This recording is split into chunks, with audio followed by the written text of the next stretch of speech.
찬바람이 불면 윤석열 대통령 탄핵 찬반 거리 집회가 본격화될 것이란 전망이 정치권에서 나옵니다. 9월 11일 더불어민주당, 조국혁신당, 진보당, 사회민주당 소속 의원 12명은 윤석열 탄핵준비의원연대를 결성했습니다.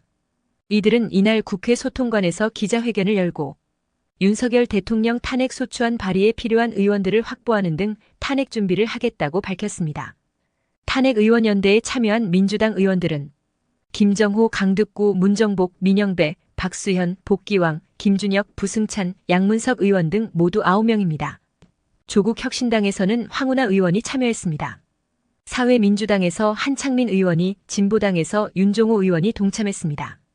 이들은 가족비리 의혹 특검 거부, 거부권 남발, 반헌법적 인사공직자 임명 등을 탄핵 사유로 꼽았습니다.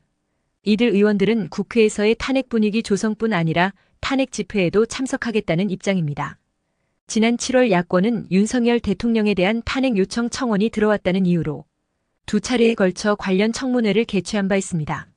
조국혁신당은 아예 탄핵 추진을 당론으로 정해 탄핵추진위원회를 구성해 매주 논의를 이어가고 있는 상황입니다. 민주당은 섣불리 탄핵을 당론으로 정했다가는 역풍을 맞을 수 있어 아직 당론으로 채택하고 있지는 않고 있습니다. 하지만 강성 의원들 입에서는 탄핵이 끊임없이 거론되고 있습니다. 국회에서 대통령 탄핵안을 발의하려면 국회의원 150명, 탄핵안이 통과되려면 200명의 찬성이 필요합니다. 현 22대 국회에서 범야권이 192명이어서 국민의힘에서 8명의 이탈표가 나오면 탄핵안이 국회를 통과할 수 있는 구도입니다. 현재로서는 여당에서 8명이 이탈하는 것이 쉽지 않습니다.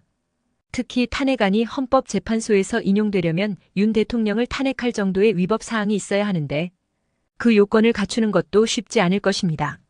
그럼에도 불구하고 10월 혹은 11월에는 진보 진영의 대규모 탄핵 집회가 본격화될 것이란 말이 나돕니다. 특히 10월로 예정된 이재명 민주당 대표의 1심 판결이 유죄로 나오면 탄핵 집회는 더욱 조직화, 전략화될 것이란 분석도 나옵니다. 이 대표에 대한 대법원 확정 판결이 나오기 전에 차기 대통령 선거를 열기 위한 전략 차원에서 탄핵 집회가 활용될 것이란 해석입니다. 진보 진영의 탄핵 집회에 맞서 보수 진영의 탄핵 반대 집회도 열릴 것입니다. 보수 진영의 집회는 전광훈 목사가 중심이 될 가능성이 높습니다.